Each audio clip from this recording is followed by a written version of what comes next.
शेतकऱ्याची मेहनत आमची जबाबदारी.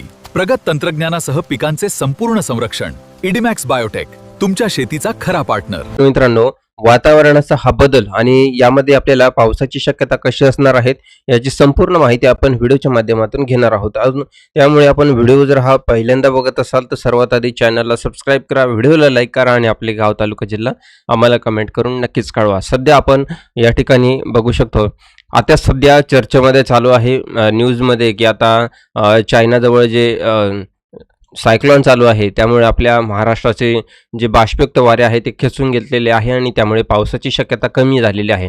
आपण यापूर्वीच 30 जुलैला हे व्हिडिओ टाकलं होतं, त्यामध्ये ती पूर्ण माहिती दिली होती. पॅसिफिक महासागरामध्ये एक मोठं चक्रीवादळ तयार झालेलं होतं, त्याबद्दल पूर्ण माहिती दिलेली होती आधीच, 12 दिवस आधीच दिलेली होती.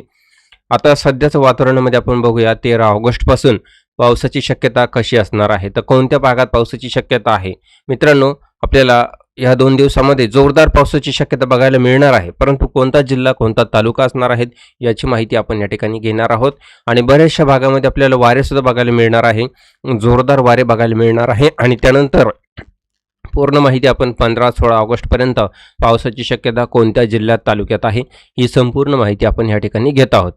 सध्याच्या वातावरणामध्ये आपण 13 तारखेपासून बघूया. 13 तारखेला जर बघितलं तर आपल्याला जळगाव भागामध्ये सुरुवात करूया. जळगाव भागामधून जर बघितलं तर आपल्याला शिरपूरमध्ये, चोपडामध्ये, बलवाडीच्या काही भागात मध्यम स्वरूपाचा पाऊस आपल्याला या ठिकाणी बघायला मिळत आहे. आपण या ठिकाणी बघू शकतो चोपडाच्या काही भागात सुद्धा आपल्याला पावसाची शक्यता आडवट आहे. इथे सुद्धा आपल्याला पावसाची शक्यता मध्यम स्वरूपाची बघायला मिळणार आहे. त्यानंतर इतरत्र संपूर्ण भागामध्ये आपल्याला ढगाळ वातावरण बघायला मिळत आहे. मनमाड, मालेगाव आणि धुळ्याचा काही भाग असेल तर तिथे अधूनमधून रिमझिम पावसाची शक्यता बघायला मिळणार आहे. त्यानंतर पुढे 13 तारखेला संध्याकाळच्या वातावरणामध्ये जर बघितलं तर आपल्याला जळगावच्या काही भागात जोरदार पावसाची शक्यता, त्यामध्ये आपल्याला यावलमध्ये, विजापूरमध्ये, जानोरीच्या काही भागात आपल्याला पावसाची शक्यता आहे. त्याचबरोबर बाकी भागांमध्ये जर बघितलं नावी, रावेर इथे सुद्धा पाऊस आहे. भुसावळ, जळगाव, जामनेर, बोदवड आणि मलकापूर या ठिकाणी रिमझिम पावसाची शक्यता असणार आहे.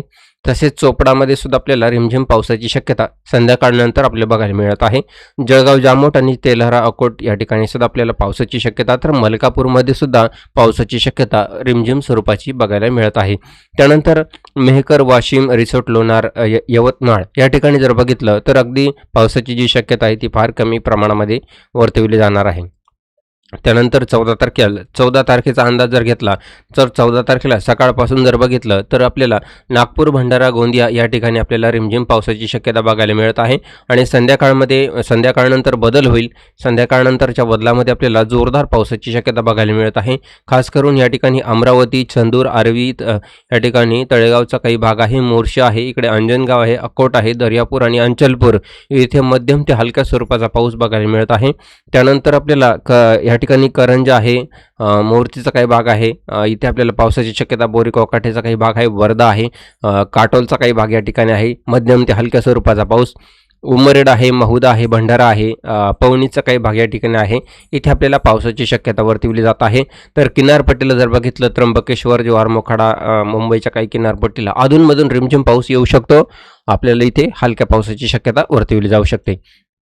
हे झालं 14 तारखेचं वातावरण. 14 तारखेला संध्याकाळी जर बघितलं तर संध्याकाळच्या वातावरणामध्ये आपल्याला खास करून उमरेडमध्ये इथे आपल्याला पवनीचा काही भाग आहे, चिमुरा आहे, हिंगणघाट, वर्धा, कर्जत आहे, करंजा आहे आणि काटोलच्या काही भागात आपण जर बघितलं तर हलक्या मध्यम पावसाची शक्यता इथे वर्तवली जाणार आहे.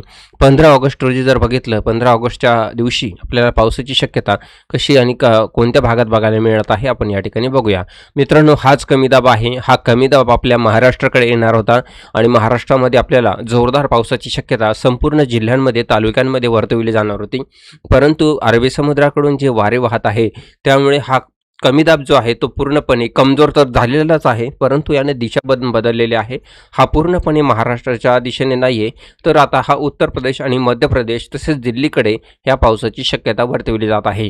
त्यामुळे हा पाऊस आपल्याला 15 ऑगस्ट रोजी महाराष्ट्राच्या काही भागात बघायला मिळत आहे. त्यामध्ये नागपूर आहे, भंडारा आहे आणि गोंदिया आहे, या ठिकाणी जोरदार पावसाची शक्यता आहे. तर नागपूर, महुदा, रामटेक, सावनेरी, तुमसर, तिरोडा आणि गोंदिया या ठिकाणी पावसाची शक्यता आहे. तर साकोली, देवरी या ठिकाणी सुद्धा आपल्याला पावसाची शक्यता वर्तवली जात आहे. त्यानंतर बाकी इतरत्र भागात जर बघितलं, हा जो पाऊस आहे हा पाऊस आपल्याला पूर्णपणे मध्य प्रदेश आणि पुढे राजस्थानच्या काही भागात आणि दिल्लीच्या काही भागात जोरदार पाऊस 15 तारखेपासून बघायला मिळणार आहे. आणि महाराष्ट्रामध्ये जर बघितलं तर 15 ऑगस्टपासून महाराष्ट्रामध्ये फक्त किनारपट्टीला रिमझिम पावसाची शक्यता बघायला मिळत आहे. म्हणजे असा खास करून मोठा पाऊस आपल्याला कुठेही बघायला मिळत नाही, आपण या ठिकाणी बघू शकतो. आणि विशेष म्हणजे हा पाऊस फक्त आता 15 आणि 16 ऑगस्टपर्यंत नाही, तर किती दिवस आपल्याला हा पाऊस बघायला मिळणार नाही हे आपण एक शॉर्टकट आढावा इथे घेणार आहोत. मुंबईपासून पुढे सिंधुदुर्गापर्यंत जी किनारपट्टी आहे तिथे आपल्याला रिमझिम पावसाची शक्यता बघायला मिळत आहे. तसेच चंद्रपूरच्या काही भागात हलका मध्यम पाऊस सुरू राहणार आहे. आता आपण 17-18 तारखेचा अंदाज जर घेतला तर 18 तारखेला सुद्धा आपल्याला पावसाची शक्यता अशीच राहणार आहे. संपूर्ण महाराष्ट्रभर अधूनमधून रिमझिम पाऊस सुरू होणार आहे. जसं श्रावण महिन्यामध्ये आता सुरू होईल तसंच आपल्याला अधूनमधून हलक्या पावसाची शक्यता बघायला मिळत आहे. 19 तारखेला ही सेम परिस्थिती आपल्याला बघायला मिळत आहे. 20 तारखेला 21 तारखेला सुद्धा ही सेम परिस्थिती बघायला मिळत आहे. त्यानंतर 21-22 तारखेला नागपूर, गोंदिया, चंद्रपूर या भागात आपल्याला हलका मध्यम पाऊस अधूनमधून बघायला मिळू शकतो. मित्रांनो, हा अंदाज आहे हा कम्प्लिटली आपल्याला रक्षाबंधनपर्यंत हा अंदाज आहे आणि पावसाची जी शक्यता आहे ती फार कमी प्रमाणामध्ये आहे. तसंच 28 तारखेला 28 ऑगस्ट रोजी जर बघितलं तर काहीतरी मोठा बदल या ठिकाणी परिणाम बघायला मिळणार आहे. त्यामुळे 28 ऑगस्ट रोजी आपल्याला अपडेट येईल आणि त्या अपडेटमध्ये बघायला मिळेल की आपल्याला पुढच्या सप्टेंबर महिन्यामध्ये पहिल्या आठवड्यामध्ये पावसाची शक्यता कशी असणार आहे याची संपूर्ण माहिती आपल्याला पुढील अपडेटमध्ये बघायला मिळू शकते. त्यामुळे चॅनलला सबस्क्राईब करा, व्हिडिओला लाईक करा आणि आपले गाव तालुक्याला आम्हाला कमेंट करून नक्कीच कळवा. भेटूया मित्रांनो पुढील व्हिडिओमध्ये. सर्वांना नमस्कार, धन्यवाद.